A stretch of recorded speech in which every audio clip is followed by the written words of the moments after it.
João, I think you can put Professor Ana, João. Yes. Okay. Good afternoon, everyone.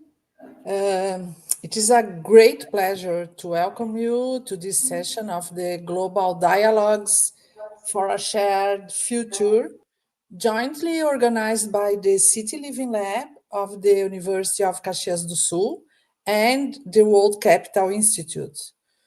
Through this series of dialogues, the City Living Lab and the WCI aim to establish parallel conversations to COP30, creating an open and collaborative space where scholars, policymakers, and practitioners can exchange knowledge, bridge disciplines, and explore innovative approaches that connect science, governance, and society. We believe that only through such collective efforts can we generate the ideas and tools needed to confront the complex challenges of the Anthropocene. I warmly welcome all of our panelists, Professor Francisco Javier Carrillo, Dr. Kathy Garner, Dr. Blanca Garcia from the WCI, Dr. Simone Cresti from the University of Siena. Thank you for being part of this important conversation. I also wish to express my sincere gratitude to Professor Rafael Perini, who coordinated the planning of this event with great dedication, and to the City Living Lab team, whose commitment and teamwork made these global dialogues possible. Today's discussion, Cities on the Edge, Thresholds for Urban Survival in the Anthropocene, invites us to reflect on one of the most urgent questions of our time. How can our cities survive and even thrive amid profound social, environmental, and technological transformations? Thank you all for joining us and for your commitment to advancing this vital conversation on cities, sustainability, and knowledge-based governance. It's now my pleasure to hand the floor to Professor Rafael Perini, who will introduce our panelists and moderate this session. Thank you, Professor Ana, and good afternoon, everyone. It's a great pleasure to welcome you to our session, Cities on the Edge, Three Shots for Urban Survival in the Anthropocene, that is part of the Global Dialogues for our Shared Futures, COP30 Connection Series. The purpose of this initiative is to produce and share knowledge that leads to real action, echoing one of COP's main calls to move from declarations to implementation, from discussion to measurable progress, and from intention to transformation. Thank you all for joining us in this important dialogue. And to begin our session, I have the pleasure of inviting Professor Francisco Javier Carrillo to deliver his presentation. Francisco Javier Carrillo is an internationally renowned scholar in knowledge management, capital system, and knowledge-based development. Founder of and president and founder of the World Capital Institute. He has dedicated over 5 decades to advancing the understanding of knowledge as a driver of human and urban transformation. Holding degrees from National Autonomous University of Mexico and a PhD from King's College of London, he founded and directed the Center of Knowledge System at Tecnológico de Monterrey, one of the first research centers dedicated to knowledge-based development. His contributions include the Triadic knowledge model, capital system theory, and taxonomy of knowledge markets, which have reshaped global approach to urban innovation and value creation. Emeritus Professor at Tecnológico de Monterrey, and Level 3 member of Mexico National System of Researchers. Dr. Carrillo continues to lead international dialogues on knowledge for the Anthropocene, promoting new frameworks for city resilience, social innovation, and sustainable value system. Professor Carrillo, please, the floor is yours. Thank you very much. Thank you, Rafael. Hello, everyone. My presentation runs under the heading Post-Holocene Urban Futures. I'll address two ideas.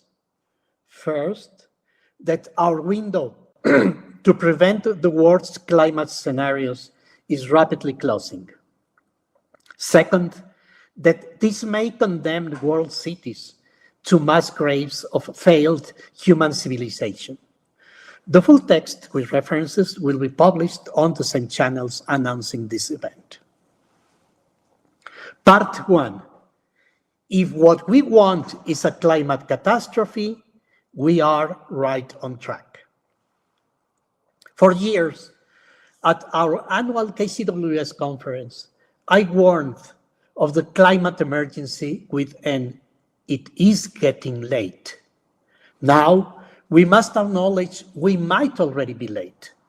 This doesn't mean nothing can be done, but we're seriously lagging behind what we should be doing, risking our chance to avoid the worst. Being late has different tolerance thresholds depending on time scale and consequences. Consider scale extremes. The shortest natural event recorded, light crossing a hydrogen molecule, takes a trillionth of a billionth of a second, whilst the solar system takes approximately 230 million Earth years to orbit our galaxy. A comparative delay for each of these events differs in vast orders of magnitude. Under geological timescales, biosphere shifts occur over millennia. But unlike other planetary climate changes, none happened except perhaps large meteorite impacts or massive volcanic eruptions in a geological instant, like the anthropogenic changes of the Great Acceleration. The rate of climate change conveys urgency, whilst the magnitude of consequences provides the sense of risk. What qualifies as a global emergency? Emergency is the product of risk and urgency. Risk equals probability multiplied by damage. Urgency is our reaction time divided by the time we have left to intervene. Both risk factors are rapidly increasing whilst our time to act is running out. Given this accelerating risk and urgency, the climate emergency level is extreme, requiring quick and profound response. We need an entirely new paradigm for climate disaster management, starting with proper risk assessment. A viable climate disaster economy overcomes the precautionary principle. As philosopher Jean-Pierre Dupuy denounces, in failing to grasp the true nature of the threats we face, in laying emphasis on our ignorance, when it is our inability or unwillingness to believe what we do know that is at issue, it is supremely unsuited to helping us in our struggle for survival. As we've been warned, by far the biggest issue with the existing empirical evidence, predictions, and models that try to estimate climate change is that they do not account for Earth system tipping points. Delay severity depends on consequences and reversibility. Delaying cardiopulmonary resuscitation by 4-6 minutes can be fatal. arriving half an hour late to a party, inconsequential. Whilst being late for climate action occurs on a broad time scale, the consequences are existential. To paraphrase Churchill, we are not at the end of late yet, but we already at the beginning. The ultimate threshold for being late is irreversibility on a human time scale, a point of no return where Earth's conditions are severely disrupted. Are we close? Climate scientists are cautious, given the Earth system's complexity, unprecedented climate dynamics, insufficient data, scientific restraint, and planetary governance volatility. Recent weeks have brought early signals. We're entering late territory. The Paris Agreement thresholds are compromised. The 1.5 degrees centigrade limit looks unreachable, and staying well below 2 degrees centigrade increasingly unfeasible. Atmospheric carbon dioxide, the most important number in the climate crisis, reached 425.7 parts per million, well above the 350 safe level. 8 of 9 planetary boundaries have been breached, and one climate tipping point, coral reef bleaching, may be reaching the point of no return. Other tipping points like cryosphere melting or AMOC slowdown show similar trends. Feedback loops, permafrost's methane escape, Amazon carbon sink reversal, Antarctic albedo weakening exacerbate this further. The UN Secretary General claims humanity has opened the gates of hell, warning we're heading towards a dangerous and unstable world. Last week's scientists' warning opens. We are hurtling toward climate chaos. The planet's vital signs are flashing red. Meanwhile, globally coordinated actions to halt anthropogenic climate change look dimmer. Last week's UN assessments of national decarbonization plans covering just 10% of requirements feels like it's getting late. It does feel like someone are doing everything for us to be late. When the leader of still the most powerful country overly denies climate change before the UN's General Assembly, reverses climate programs and policies, and deprecates climate efforts. Is climate action being driven through the rear mirror rather than looking ahead? A World Bank report acknowledging increasing climate disasters highlights the escalating costs of climate change and that there is a pressing need to reduce the economic, health, and social costs. However, it maintains business as usual tone, like the orchestra playing on the deck of a sinking Titanic, concluding, nonetheless, achieving strong and sustained growth is the only plausible path.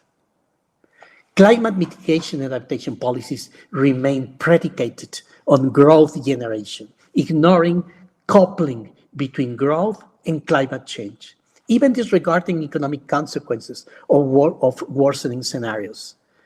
This methodological conservatism resembles scientific explanatory caution, but blindly adhering to growth-led capitalism is behaviorally equivalent to climate denial. By negating catastrophe's rational implications, investment choices are preempted. This explains the irrational appeal of so-called capitalist realism. The colloquialism, it is easier to imagine an end to the world than an end to capitalism, conveys this belief's spirit and poverty of imagination. Since believing otherwise is overwhelming, it's easier to cancel that thought than live with its implications. as do Pew notes.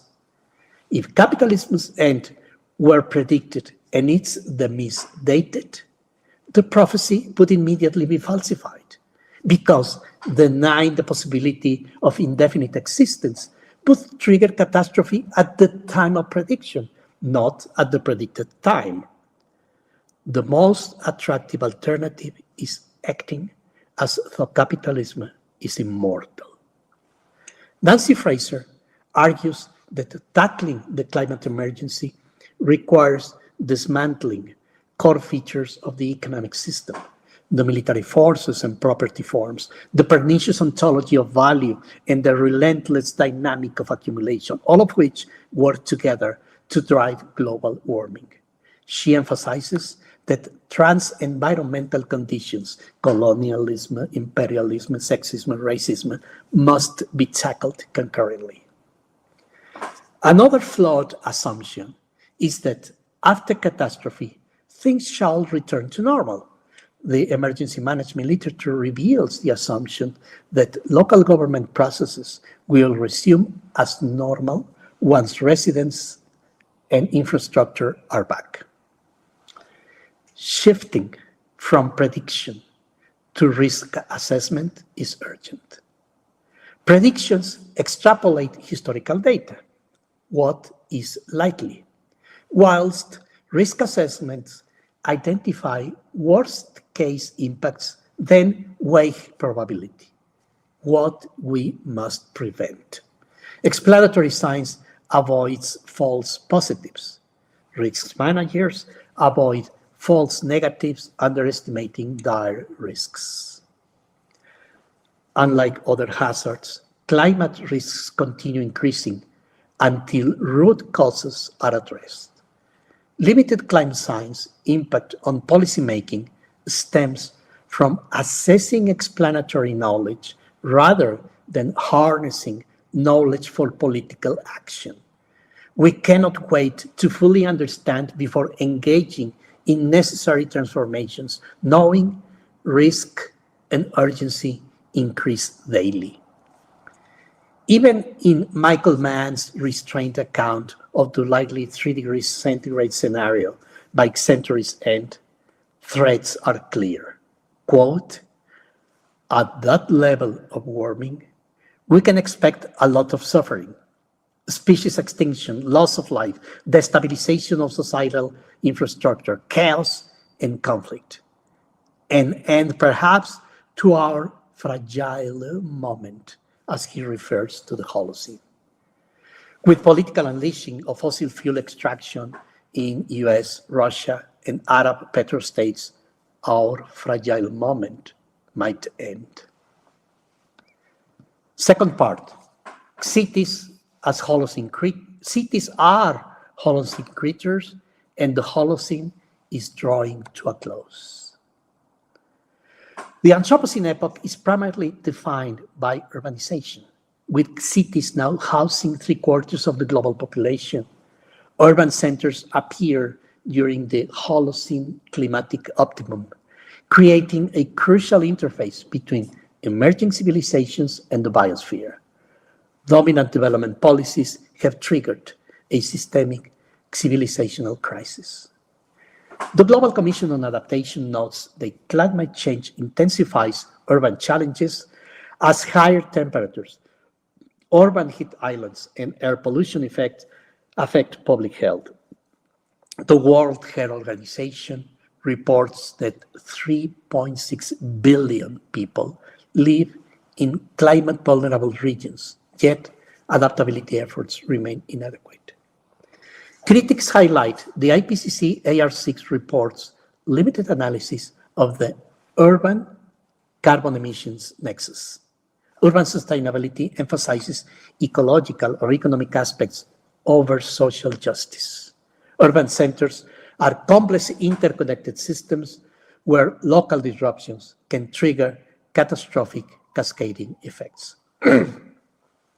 Heat is the primary threat, with global temperatures reaching 100,000-year highs since 2022, and projections indicating 2.5 to 3 degrees centigrade increase above pre-industrial levels by century's end.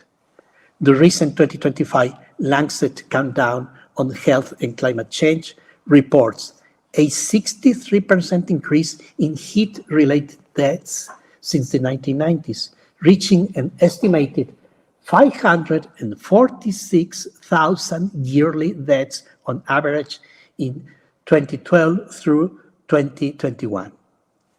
The International Institute for Environment and Development reports world's major cities hit by 25% leap in extremely hot days since the 1990s. As global heating intensifies, cities turn from uncomfortable to unhealthy to deadly. Heat-exposed workers are experiencing acute kidney injury, and studies on heat effects on pregnancy indicate that even if the world reached net zero by 2050, preterm births would rise by at least a fifth. Cities require reinventing for the Anthropocene. Archaeological discoveries led to reconsider whether ritual gathering or agriculture sparked urban civilizations. This trajectory occurred non-linearly, a complex interplay of experiments evolving through Neolithic proto-cities into the first urban centers. The history of cities can start over again. Knowledge-based capital encompasses cities' cohesive elements, including identity and belonging, explaining urban gravitational pull. However, cities are also voracious consumers of other life forms, requiring hinterlands roughly 100 times their inhabited areas. This creates a dual challenge: humanity's 75% urban concentration and the enormous urban metabolic demands entailed. This duality necessitates understanding social material dynamics as an integrated system, suggesting a capital system's adequacy in analyzing urban metabolism's total value flows. Understanding urban dwelling drivers may reveal pathways through new human coexistence experiments to achieve impossible but inevitable cities based on climate justice. Critics question the IPCC's report's approach to urban climate change, noting inadequate attention to Global South, their cities increasingly losing benefits whilst bearing negative impacts. Urban metabolism encompasses biological, physical, behavioral, and social dimensions. A significant milestone I've called techno-bioinversion has been reached, where human-made materials exceed planetary biomass. Current scholarship examines how infrastructure and city culture interact, transforming resources for social purposes, integrating physical elements with social relationships and emotions. Urban creativity must now transcend monetization to foster socio-ecological imagination. Cities can be the safest havens or the most vulnerable locations to extreme climate events, morphing into death traps. As Jeff Godel warns, in an increasingly warming planet, the heat will kill you first, once it exceeds the threshold of human body temperature self-regulation. This is already a silent murder. A recent assessment indicates that over the last decade, the average of heat stress-related deaths worldwide is equivalent to 1 every minute throughout the year. As we move into 2 degrees centigrade of global warming and beyond, the body count is bound to accelerate. Unless we get our governments to decisively shift gear from timid responses such as Green Deals, SDGs, and profit-led energy transition to decisive degrowth actions such as fossil fuel phase out, proportionate national carbon budgets, and effective climate reparations, we risk being irrevocably late. Thank you.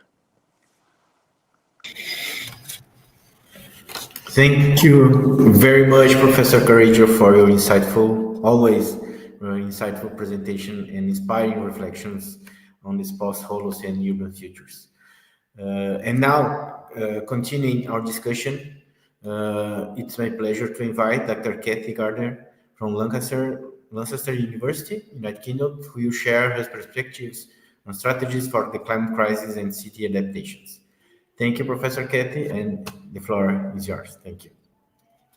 Thank you. Can you hear me okay, Raphael? Yes, it's okay. Good, thank you. João. Yeah.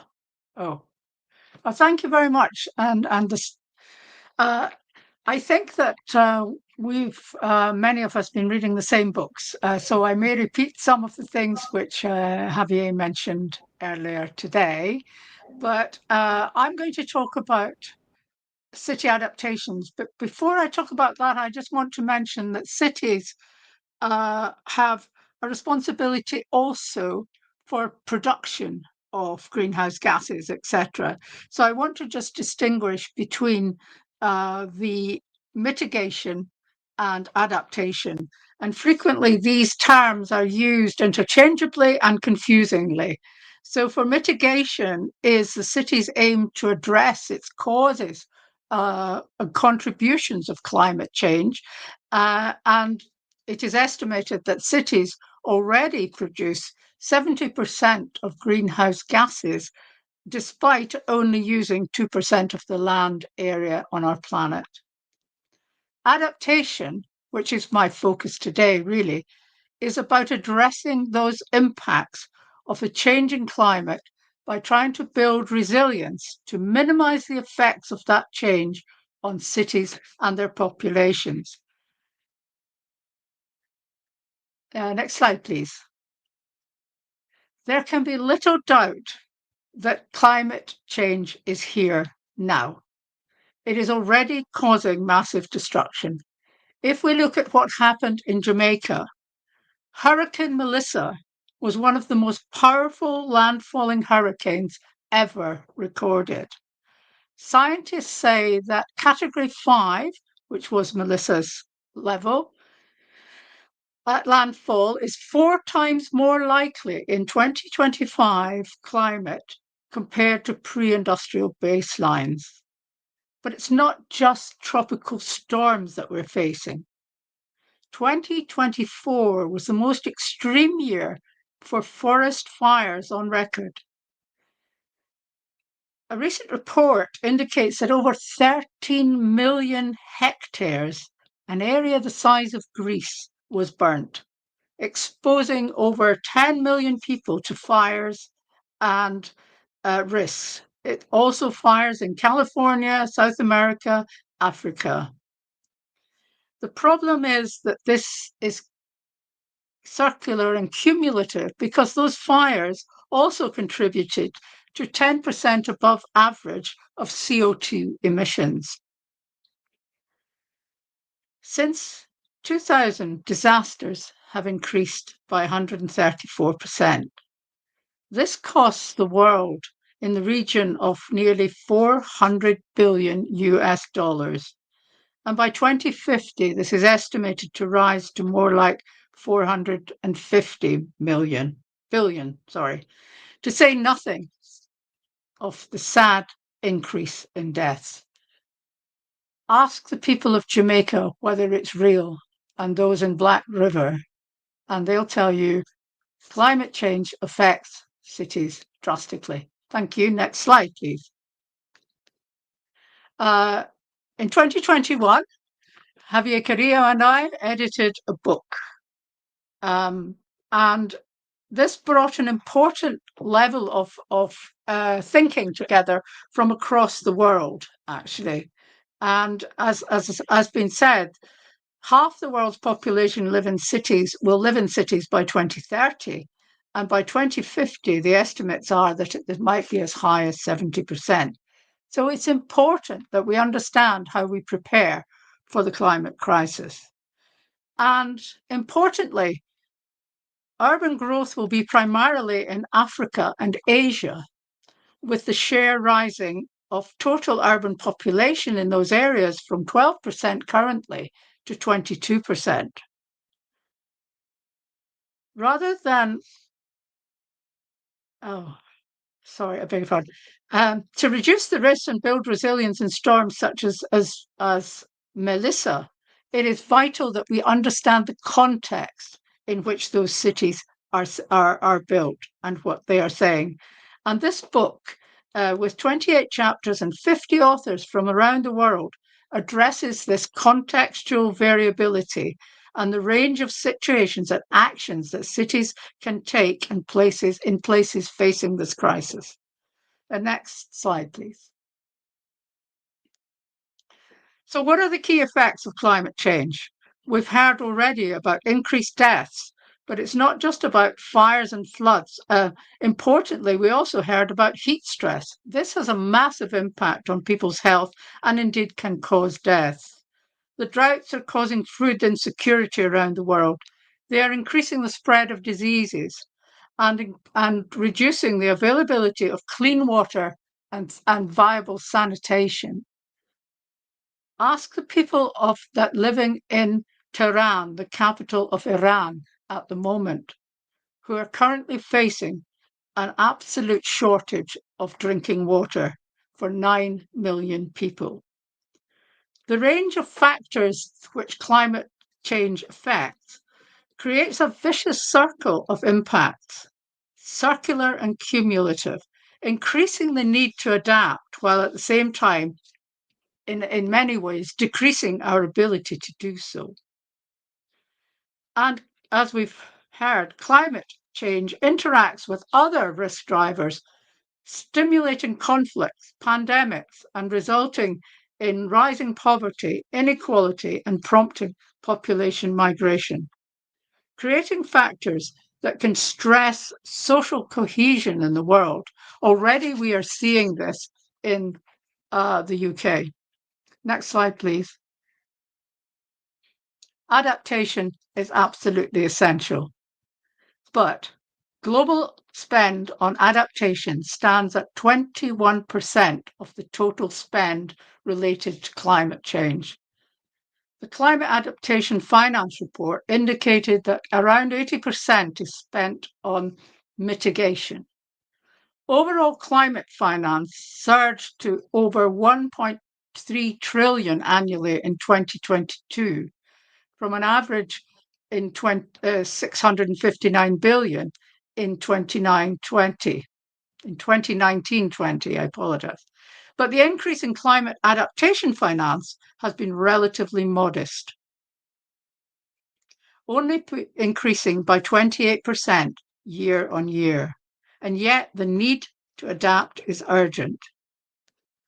2024, the hottest year on record, above pre-industrial levels, created devastating floods in the last 12 months from Kathmandu to Dubai and from Rio Grande do Sul to the Southern Appalachians.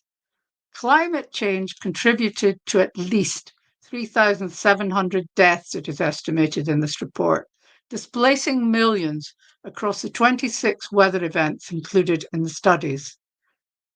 These numbers come from only 219 events that meet the report's criteria, but suggest that the actual number of people affected by climate change could be in the tens or hundreds of thousands more already. Next slide, please. We absolutely need to look for balanced adaptation across social, economic, environmental, and, as Anna mentioned, technological, appropriate for the context in which the cities are located. This is going to be different for those cities in areas where the population is aging and the cities are shrinking, compared with those with massively developing informal settlements, and those most vulnerable to immediate threats, such as rising sea levels, not just cities, but whole nations, as well as cities, such as Tuvalu and the capital of Indonesia, Jakarta, that is being planned to move to Nusantara. The impacts of climate change are complex. Rising temperatures have fueled unrelenting heat waves, droughts, wildfires, storms, floods that have killed thousands of people. And we need, therefore, a systemic resilience to climate change. And the OECD is putting forward 4 different areas. First, collaboration across different urban policy sectors is crucial. Second, collaboration across different actors, public, private, community, is working collectively to address the climate impacts is essential.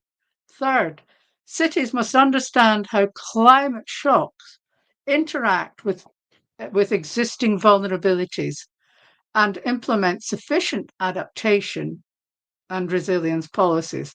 Finally, that climate shocks cause asymmetric impacts and context-specific solutions supported by local data are absolutely necessary. So what can we do about this? Next slide, please. Context is vital. I keep saying this. Context is so important. The need to develop tools to assist people, policymakers, city leaders, people on the ground to understand adaptation actions. The USA has actually developed an amazingly accessible tool, which I'm using as an example here.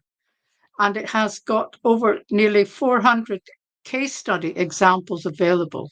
Anyone can in the US, can put their location in and go into a guide to understand their exposure, assess their vulnerability and risk, investigate their options, prioritize and plan, and take actions.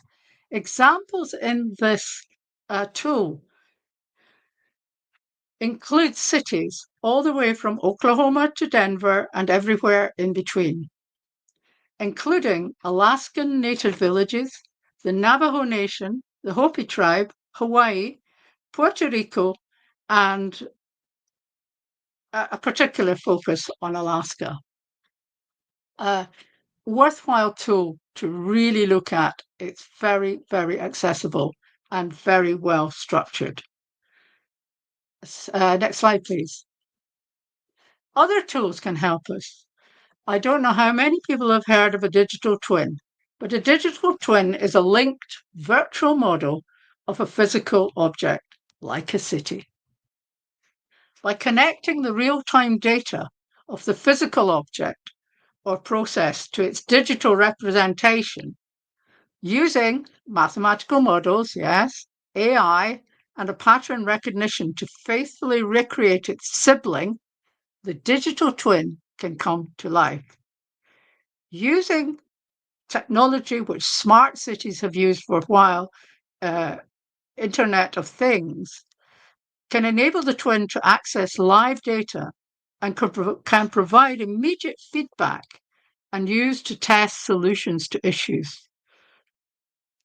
For example, simulating the risks created by dust storms in a city can ensure that designs for the built environment are more resilient and sustainable.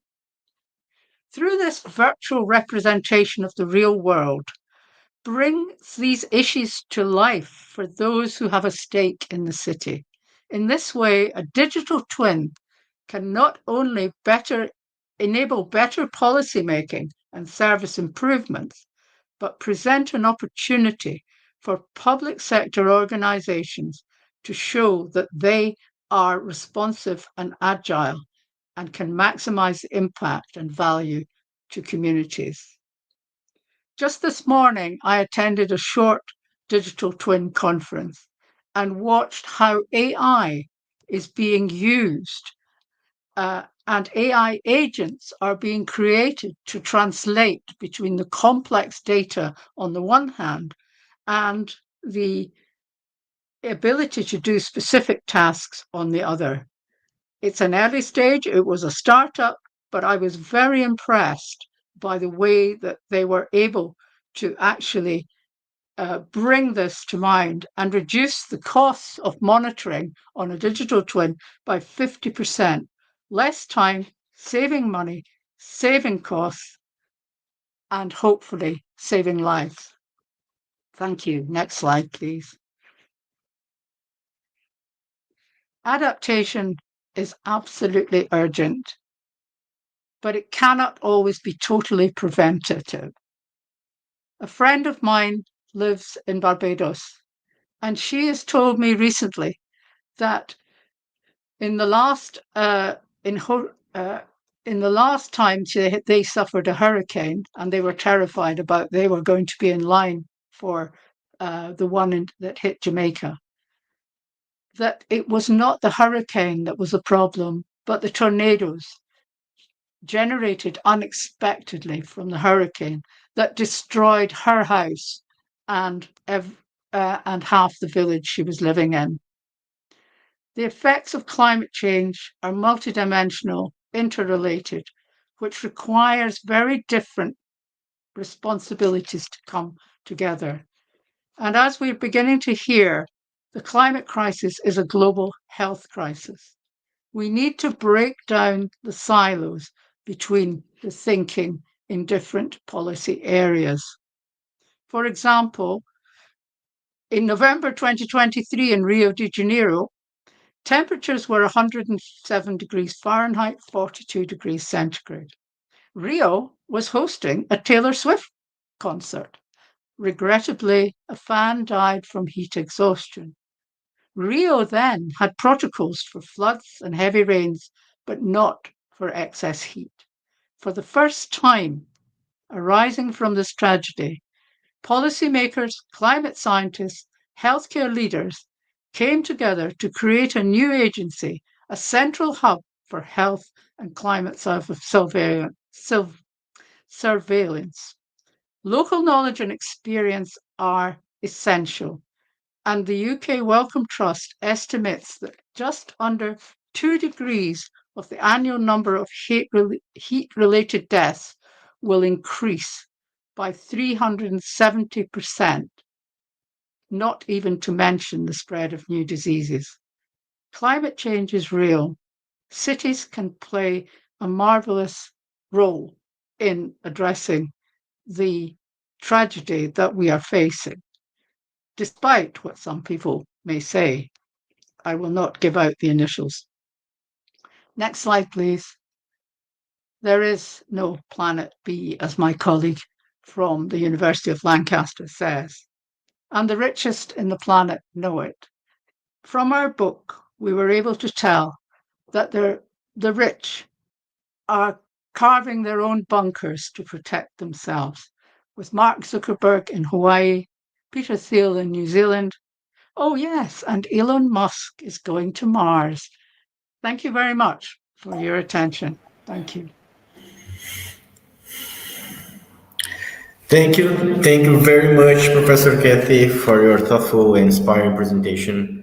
I forgot at the beginning, but Professor Kathy Gardner is our president of the World Capital Institute, and she's a researcher at Lancaster University, specializing in place-based innovation, entrepreneurship, ecosystem, and regional development.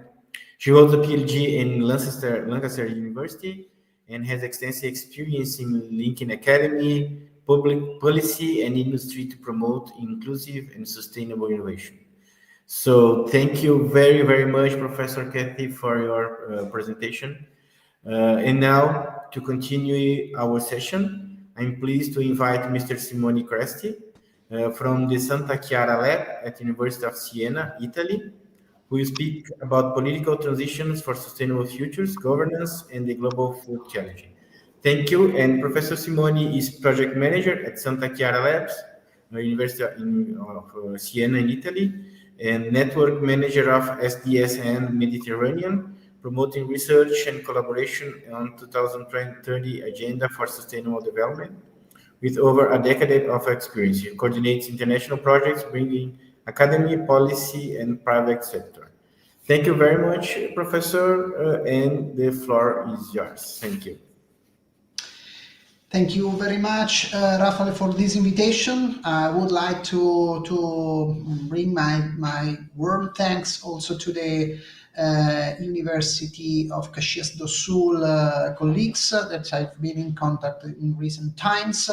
and thank you for giving me this opportunity to discuss with you all about a very interesting and really crucial topic of the sustainable development concepts in these recent periods. The food challenges, so the role that food has in this political transition, starting from the challenges that the food at the global level has, arriving to some possible solutions as requested also in our chat by Augusto. So I would like to start with some data about the global food challenges. Food security, about 700 million people are hungry, while 2 billion people is in the condition of food insecurity. What about food and climate change? Agriculture is responsible of from 25 to 33% of greenhouse gases emissions. But at the same time, climate-related extreme events are responsible of the increase of population in Hungary that is estimated from 11 to 33% with a scenario with low emissions, or from 20 to 30% in a scenario with high emissions. What about food loss and waste? 1/3 of the global food production is lost or wasted, in particular in the primary sector of the value chain. What about water? The 70% of water resources at the global level is used by agriculture, while 20% from industry and 10% at the domestic level. The soil health is threatened by the use of fertilizers, the use of pesticides, and in consequence, arable land is decreasing also because of a phenomenon like desertification and other climate-related phenomenon. Food and biodiversity. The 86% of animal species under threat of extinctions are in that situation because of agricultural practices. This is said by FAO and WWF. The food impacts a lot also on the health of people. Malnutrition is a phenomenon that affects around the 30-35% of people globally, but at the same time we have also obesity. That is another effect of food on health of people. Finally, but not least, inequalities. So the social impact that food has in our society.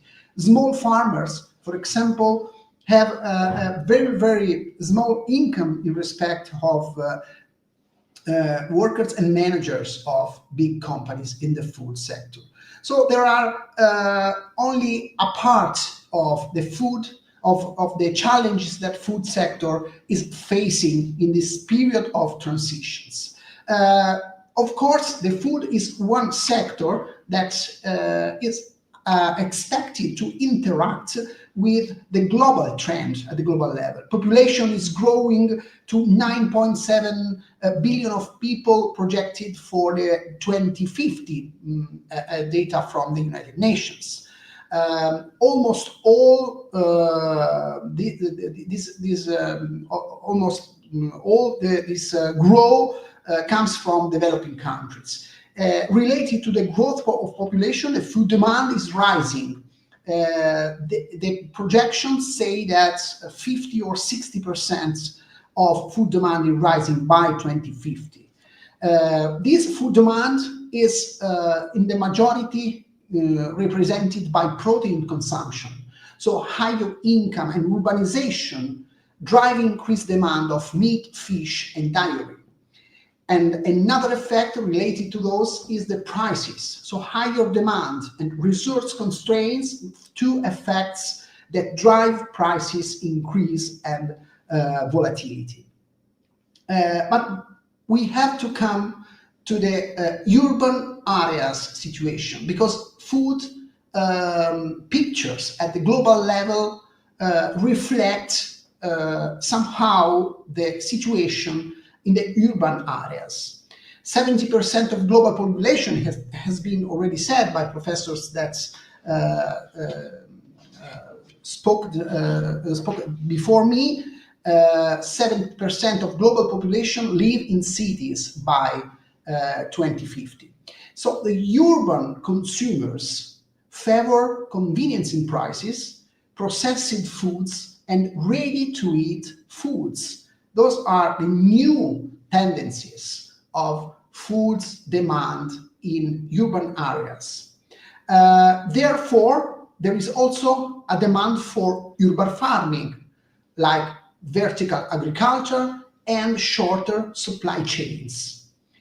We have to differentiate the trends according to the level of development of countries, because urban areas in countries like Africa and Asia are characterized by young population that drive demand for affordable and nutritious food, while urban areas in Europe and East Asia are characterized by old population that demand functional and healthy food.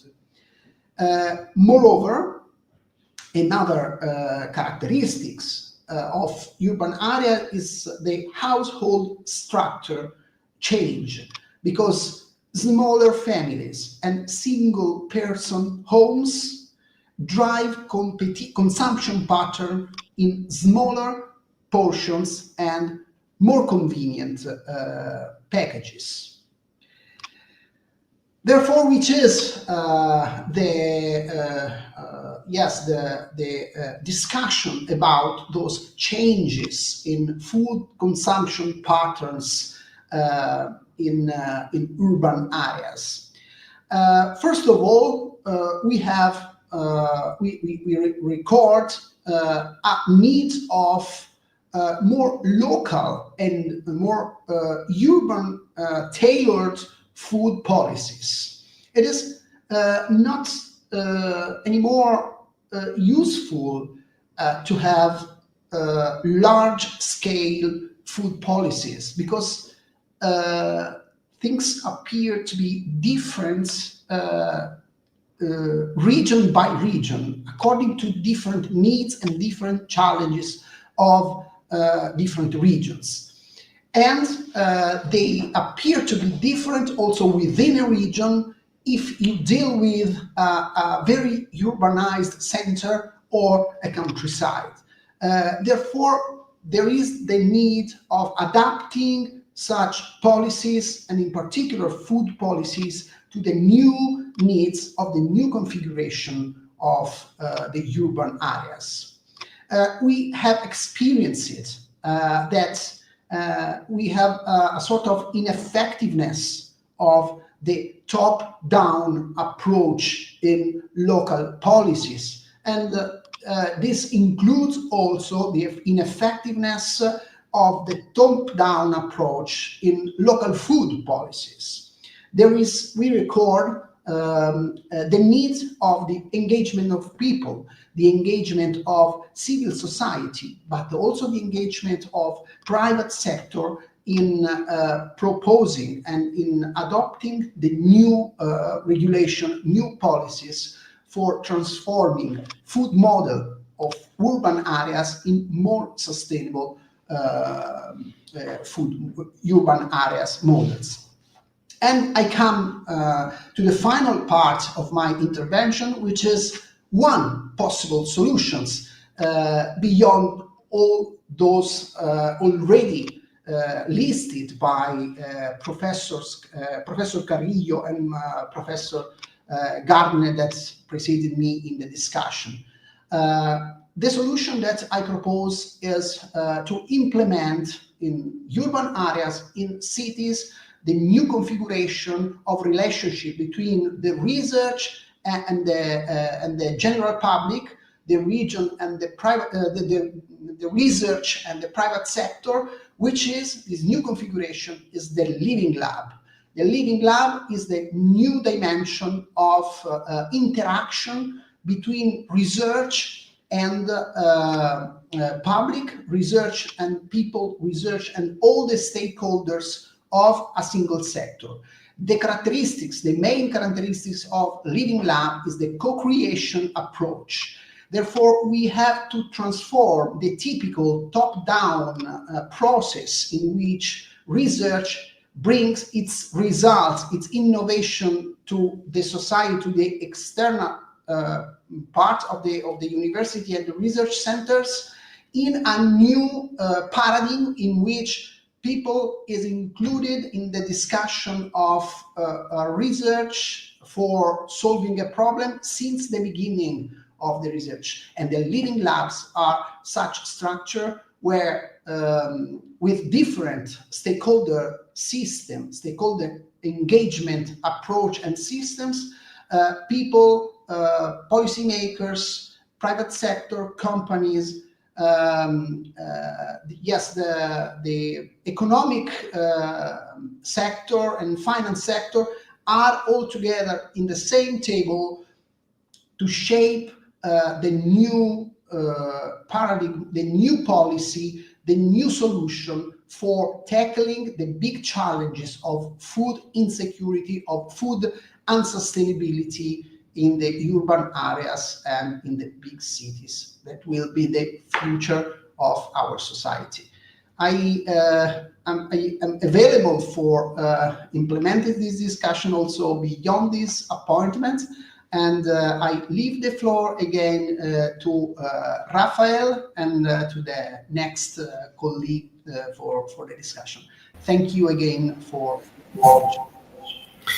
Thank you very much, Professor Simoni, for your valuable presentation and for highlighting the crucial links between governance, sustainability, and the global food system. And now, to conclude our session, it's my pleasure to invite Dr. Blanca Garcia from the Colegio de la Frontera Norte, New Mexico, who will present her talk on knowledge-based strategies for city climate adaptation and the role of urban knowledge system. Professor Blanca is a senior researcher and professor at Colegio de la Frontera Norte, COLEF, in Monterrey, Mexico, where she has served since 2009. Her expertise lies in human development, knowledge-based urban learning, and public policy for sustainable development. Thank you, Professor Blanca, for being here, and the floor is yours. Thank you. Thank you for the invitation, Rafael. A pleasure and a privilege to be here today. I don't know if we're ready with presentation. Yes, thank you. Yes, the title of my presentation is Knowledge-Based Strategies for City Climate Adaptation, the Urban Nature-Based Solutions. And I am hoping to contribute to this COP30 overall discussion. Next slide, please. And next slide, yeah. I want to invite you to make a couple of reflections today. The first one is, how do you see our future cities? Or in more individual terms, how do you see your city in the future? Next slide, please. I created this dialogue, and next slide, please. In our page in the World Capital Institute LinkedIn account. There is a QR if you want to follow us. And we are asking these kinds of questions. When you imagine a future of your city, what color is there in your environment, for instance? Is it gray or is it multicolor, right? How big or small is your city, your place? How is the environment? What are the creatures around it? Because we really need to start imagining and prospecting our future if, as already said, if we want to have one. So I'll leave there for a few seconds. This is an ongoing discussion that you can join at the LinkedIn World Capital Institute account. Next, please. And if you're curious about those questions, this is a bit of a game. Yes, it's an AI-generated introduction to these questions about how do you see your city of the future. Next, please. And let's talk about what do we have in climate change. And next, please. We have been following the discussions about, shifts in temperature, which is the main issue when we talk about climate change. But for us, it's not only the volcanic eruptions or the greenhouse gases, it's also the disruption that, as other colleagues have spoken, Kathy in particular, about the floods for one thing and the droughts on the other. And I can talk about a definition of what we mean by climate change, but I think it was quite categoric today in The Guardian saying that, the UN climate chief mentions something like we need to act or face disaster. So this is a bit of a definition of climate change. We really need to get into action. Next, please. And my proposal today is about to review some what we call knowledge-based strategies. What is a knowledge-based strategy? Next, please. Well, they are a kind of a plan or approach that connects resources and processes related to knowledge in order to achieve desired impacts. That's the definition of knowledge-based strategy. And we do know that this kind of knowledge-based strategy bridges policy and delivery by linking knowledge processes with governance and infrastructure services. This is a traditional definition, but we are going to see today through what kind of intervention we can actually do that. Next, please. And for one thing, we're going to talk about one of the knowledge-based strategies, which is city benchmarking. Next, please. I want to share with you what the concepts and frameworks are behind these concepts. And we know that there is social theory and endogenous economy, but obviously there will be knowledge-based development, and knowledge cities stem from knowledge-based development theories. So this is a framework we can use and follow. Next, please. What are we going to talk about if we want to say benchmarking? Well, benchmarking is a comparison between one city and the other. And another of my colleagues have been mentioning the publication of this series in Edgar Elrich, and this definition is taken from the volume called City Preparedness for the Climate Crisis.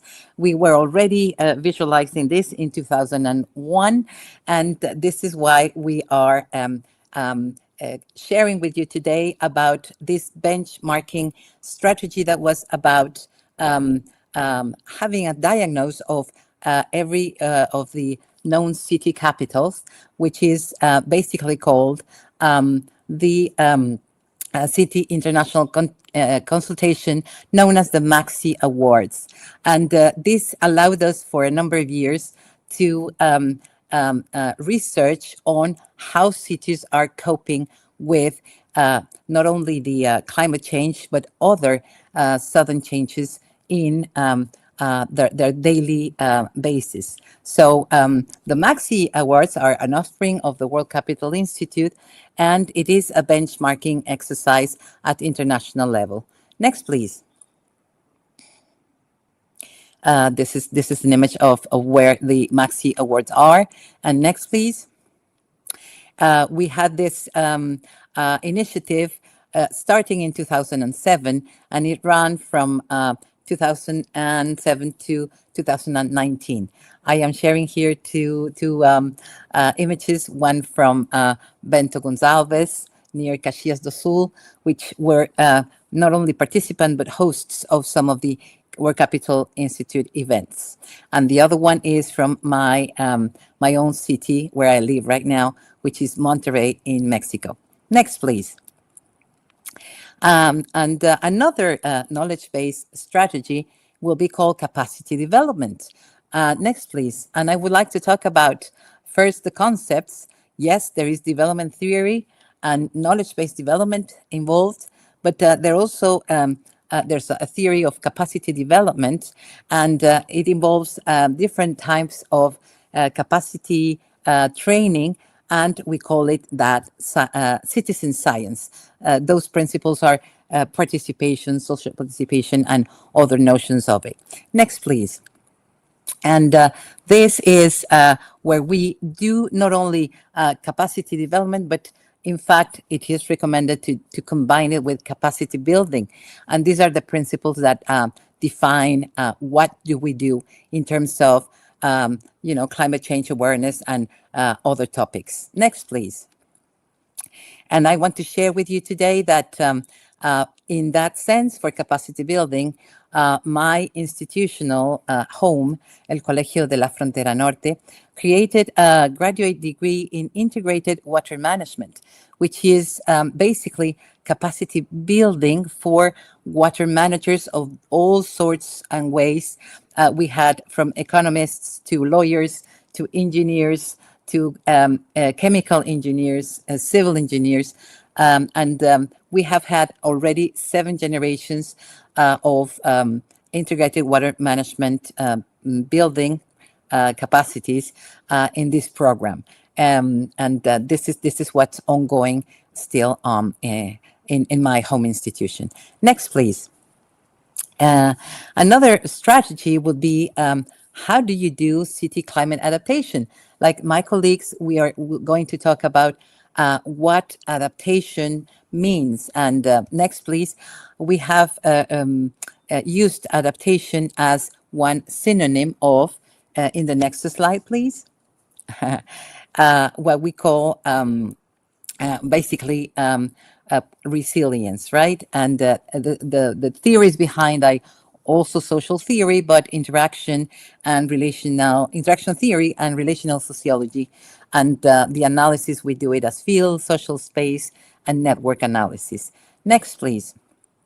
And yes, we are going to talk about climate change and adaptation, which is, it will be, it says, required everywhere, but must be prioritized now for the most vulnerable people. I heard what Kathy shared about people in Jamaica and other contexts that are definitely this kind of vulnerable populations, which have fewer resources to cope with climate hazards. This is a discourse that is already ongoing by the UN chiefs. Next, please. So are we going to talk about adaptability as resilience? We can do it or not, but we are comparing resilience as sustainability. Next slide, please. And what do we do with that? Well, as we know, resilience as the concept means that the resilience capacity is a capacity for a socio-ecological system to absorb or withstand disturbances. I don't know if we are resilient at the moment with all these climate changes, but it is thought that resilience also describes the degree to which a system is capable of self-organization, learning, and adaptation. So that's the kind of resilience we are talking about when we think about these kinds of urban solutions. Next, please. And this is the degree of connectedness that we have for an adaptation cycle that we're not going to necessarily discuss today, but Holling, Gunderson, and Lubin believe there is a stage of conservation before collapse and release and before new growth and reorganization. Next slide, please. And the key concepts here are from the bottom up: resilience, social capital, social learning, and governance. This is important because all of these systems are linked, and the theories that sustain resilience and social capital are there in place. Next slide, please. And just a practical example of this, we will talk about resilience through the different and probably emerging, although not new, models of nature-based urban solutions. So next slide, please. That's what we call a model that uses the natural course of nature to bring about more knowledge and adaptation to what we have in urban settings, our cities. Next slide, please. I'll leave you there with some links and ideas, which are the examples of what nature-based solutions could be and are being implemented right now. Next slide, please. What is an urban nature-based solution? We believe with the International Union for Conservation of Nature that urban nature-based solutions are actions. They are not capacities or potentials. They are actions to protect, sustainably manage and restore natural or modify ecosystems. And this is also addressing societal challenges in an effective and adaptive manner. And this is, let's say, preferable to provide benefits for human well-being and biodiversity. They are complex concepts, but they have been used as an alternative, as we said, an option for resilience as sustainability. Next slide, please. And these are some of the examples that we can think of UNSBs as they are touching ecosystems in different ways. We are talking about, risking, and I will talk about the water context in particular, but we will have benefits of as cleaner air and cleaner water, but also economic gains and a lot more of an increased biodiversity. I will give you a couple of examples right now. So next slide, please. This is a link that you could use that we have for 6 projects of urban design based on nature. Next slide, please. And I wanted to we have different examples, but I wanted to take 2 Brazilian examples since we are in this context. And I want to talk about the rain gardens. I don't know if you have heard of those, but basically it's a structure, a biostructure that captures rain whenever it falls, and it serves as a repository for that rain so that the population can gather not only water, but other water benefits, as could be a garden, right, where there are flowers and sidewalks and pathways, and they are not only part of a rain harvesting structure, but also a social space where interactions and other social movements can be allowed and generated. So in this case, we have this initiative in Rio de Janeiro, which is a place where they started the initiative in 2019, and it has been already brought some results for the 21st century example of urban-based nature solution. Next one, please. The other one, which is one of my favorites, is what we call Quintais Sustentáveis, which is in Roraima, Brazil. And this is another kind of urban-based, nature-based solution, which is, in English, is sustainable backyards, which is not only about cultivating agroecology, but it's also bringing a number of members of the community together to do the job. And this is about also saving water and a number of things. But, to plant different species together brings actually a lot of community participation, which is what we are aiming at when we speak about urban nature-based solutions. Next slide, please. And I just want to talk about something that we are doing right now in my context, which is in Spanish, SCALS, which is rain harvesting systems. Next slide, please. And what are these rain harvesting systems? Well, they are specific containers to collect and store rainwater. This is various types of storages. It can be private or it can be public at the community, but this is specifically for human consumption in settings where water is scarce. And we would talk about a management that is very particular in terms of community-based too. There is a lot of participation involved in terms of even women are more participant because they are the ones who actually manage the amount of water that there is inside the skull. And that kind of water production system is in the hands of the community. And this works both in rural life and also in cities. This is what we have in Mexico right now. A few thousand skulls have already been installed through different programs. And around my country, we will start seeing results about how this urban nature-based solution is actually working. And this is the end of my presentation. Next slide, please. I'm right here on time, but my question is, I don't know if we have been doing enough. That will not be the question today for us. The question is, what is next? What else should we be doing to adhere to the new conditions and the policies that we are developing, in the sense that we really need to move on and do the next stage of efforts at an individual and collective level. Thank you very much. Thank you very much, Professor Garcia. It was wonderful, your contribution. It was very good. I think we could have very interesting thing from all the presentations that we had.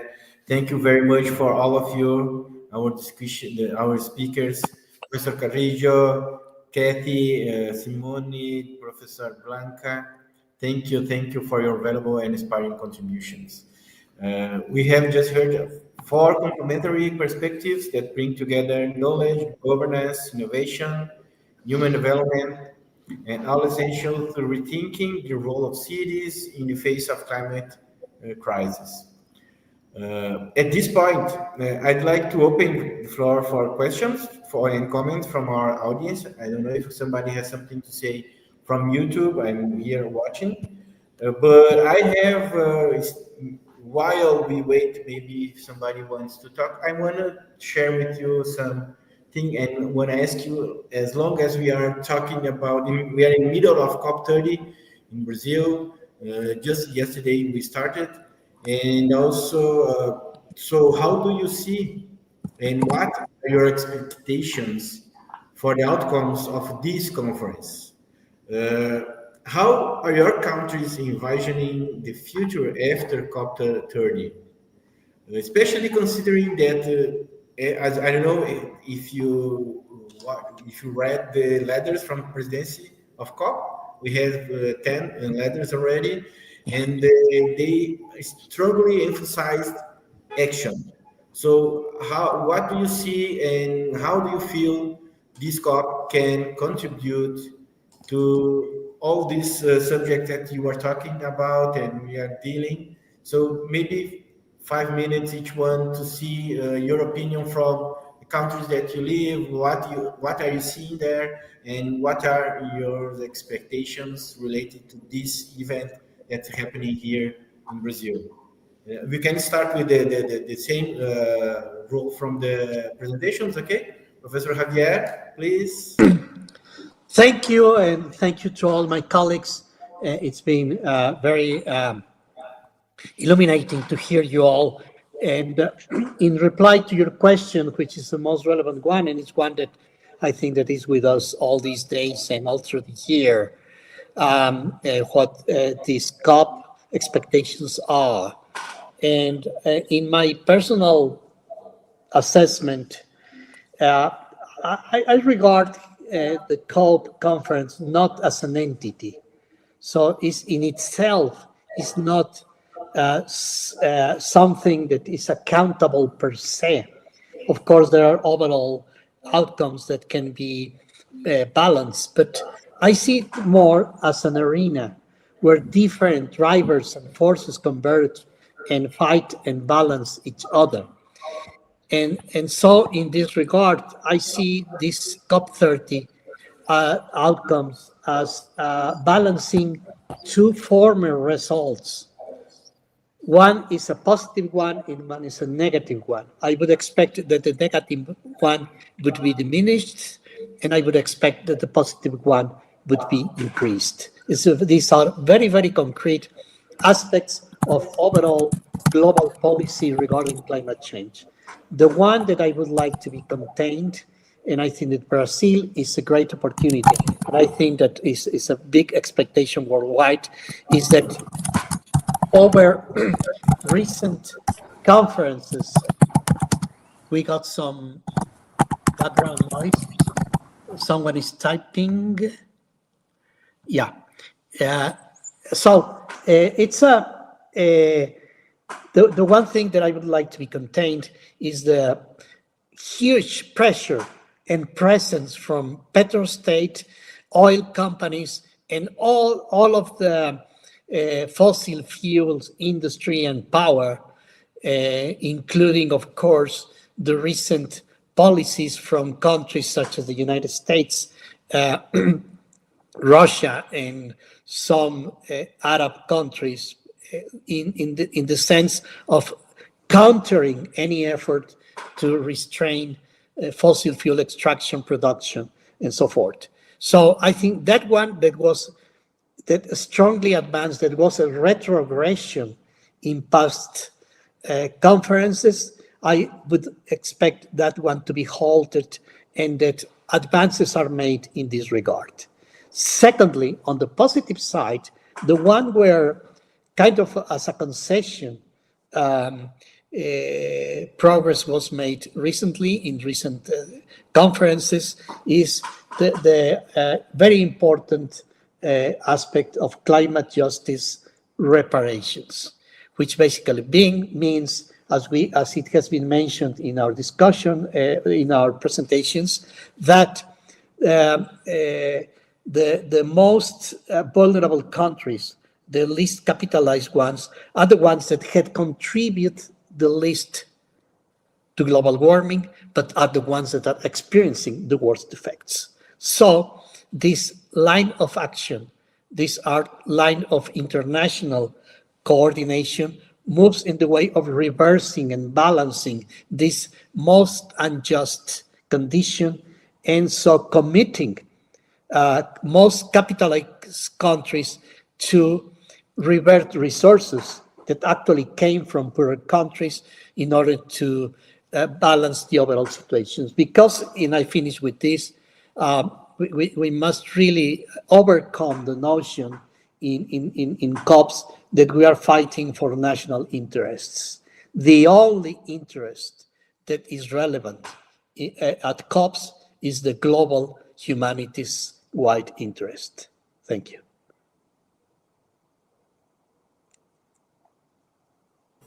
Thank you very much, Professor Javier. And maybe Kathy, would you like to talk, please? What are your expectations? What you are seeing in UK? What the politicians, and what do you think about the COP30, and what could be a good thing here or a bad thing? What do you think? I apologize, Rafael. I didn't quite hear your original question because I was I had feedback, but I think No problem. It's about the COP. What are your expectations about this COP30? Okay. Because we are talking, these dialogues is about the COP. And what are your expectations? And what do you see in your country with the politicians there? And what do you particularly expect from this COP? That is the COP that they are talking that should be the COP of the action COP. So what do you expect from this 15 days agreements and discussions here in Brazil? Well, as Javier said, I'm absolutely delighted that it is in a place like Brazil that can bring reality to the discussions. I am not entirely hopeful, however, given the missing people who are not attending are those who are the least enthusiastic, or in fact not as enthusiastic at all, about the climate crisis. And I know we were concerned last time about going from negotiations to action, and we wrote a WCI letter to back up the Club of Rome last year. So I hope that I hope that we can continue the discussion, and I think it's important that people do come together to discuss this. However, I am not entirely hopeful because we seem to have quite a very strong set of people who are more interested in their own power and their own prestigiousness, if we want to call it that, their own futures, than actually thinking about the wider implications for the world, which is very sad. However, many, hopefully, good things will come from it. I know that the UK has not agreed to something. I can't remember what it is. They didn't want to pay up on something on COP, but we are very much aligned on the need for action in the climate crisis. But there are so many global crises now that I think we are becoming distracted from the major one, which is affecting everybody really on the planet now. I'm sorry to be slightly depressed, but I think we have got a very, very difficult situation at present. Okay, yeah, I understand. I know, and we are kind of skeptical here in Brazil about what are going to be the real results of a COP. But anyway, Professor Simoni, what do you think about this COP? Well, Rafael, I think. First of all, I think it's a great opportunity for all the representatives of the different the states of our planet to have the possibility to share some common values, some common actions in order to try to invert this incredible critical situation that is at the basis of the climate crisis. It is not easy.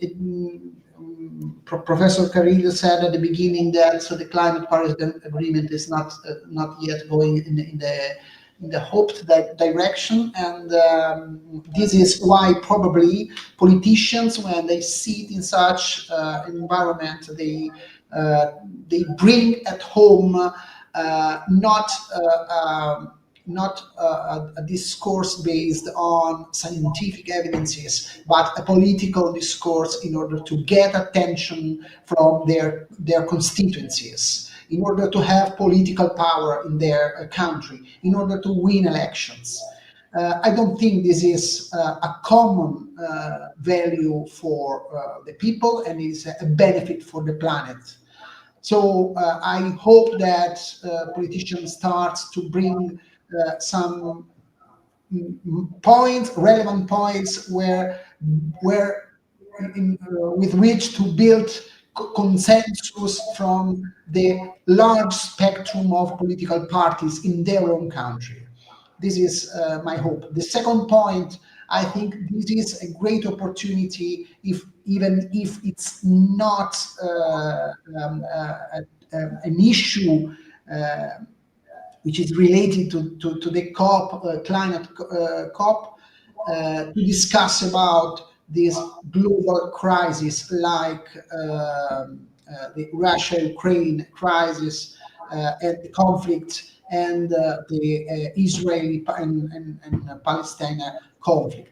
Those are very, very critical situations that we in Europe feel very, very close and very, very affecting not only the stability, social stability and political stability of those countries, but the concept of sustainable development at large. It is not possible to discuss about sustainability if we have no government with which to discuss, if we have disruptions, if we have bumps over the heads of people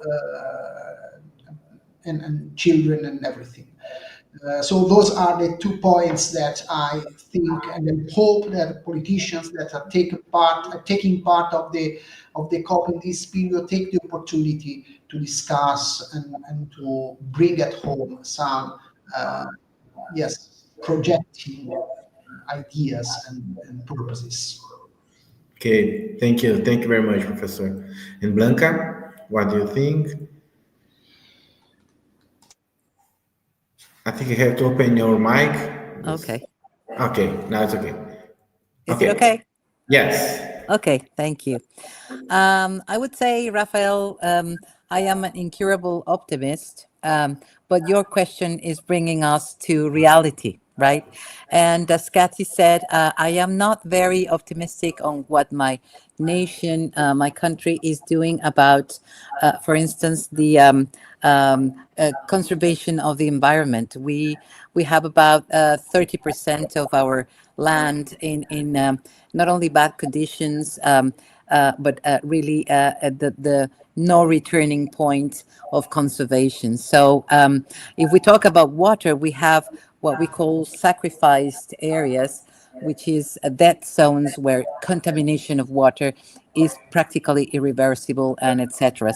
So what would we expect from COP30 in that sense? It is for us a process, and right now we are undergoing a process of renewing or revitalizing our national law of waters, we call it that way.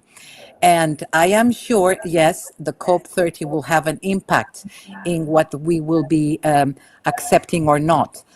Problem is, even if we have a very, progressive water national law, it might not necessarily be implemented the way it was approved.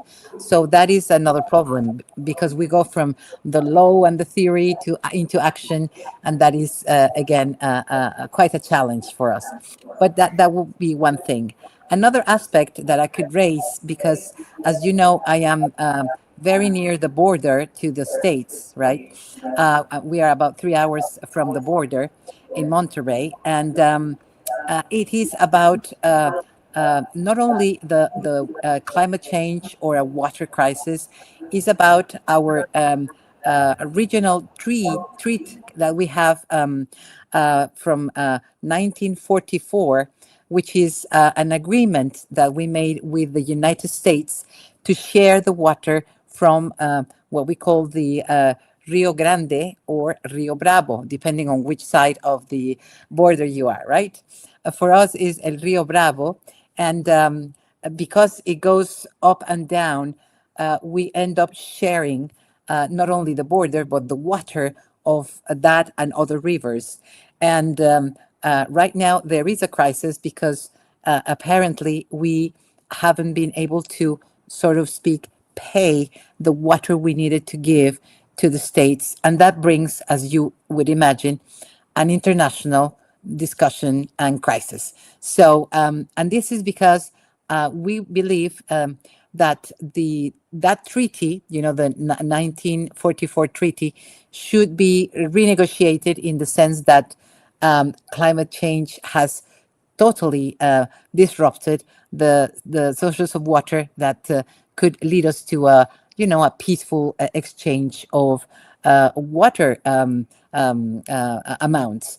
Right now, as you know, it doesn't rain in our region, and we have a total scarcity of water that increases not only the the international binational exchanges problems, but also the local ones, which is our agriculture people will say, why are you giving away water that will allow us to literally survive? So it is a big point. It is a crisis. And here at the border, we also live a different regional crisis that has come to a very peak point. So that's my reflection on that. I hope COP30 will have a good influence to both crises. Okay, thank you. Thank you all. I think I have here also Anna just sent me a message to share with you and to have some hope in the future. So as we are closing the dialogue, I would like to invite each of you in a few words to share a final thought. What gives you hope about the future of our cities in the Anthropocene?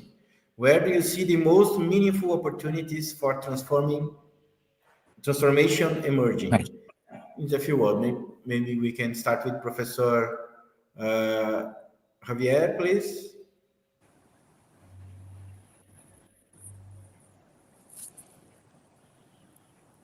You're on mute, Professor. Okay. Thank you. Sorry about that. What gives me hope is that we don't know. We have yet to imagine what the cities of the future might be. Because as I insisted, the current cities have been conceived and implemented under Holocene conditions, which are going away. So we need totally to reinvent the way we inhabit the planet. And what we know is that this should be in terms of balance with nature.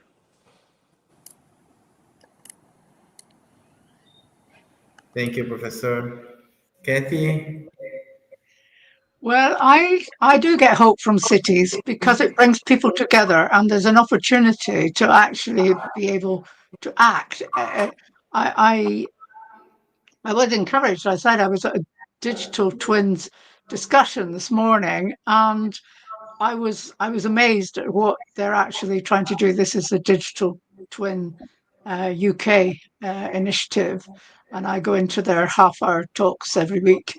I think there is a recognition that cities can be potentially powerful and more powerful perhaps than trying to do national and international. So because people live in cities and an awful lot of people are living in cities.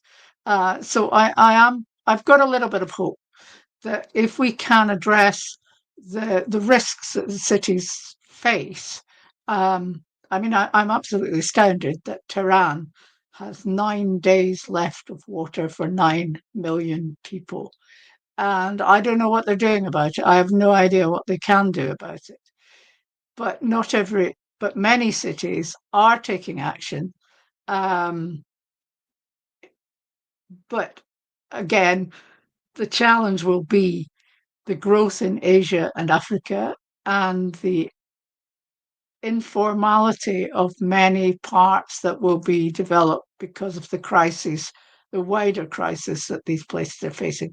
But I do have some hope that cities, and if we can bring ideas, tools, thinking, positivity to cities, then we can make a bit of a difference in the world, possibly better than at international, national levels.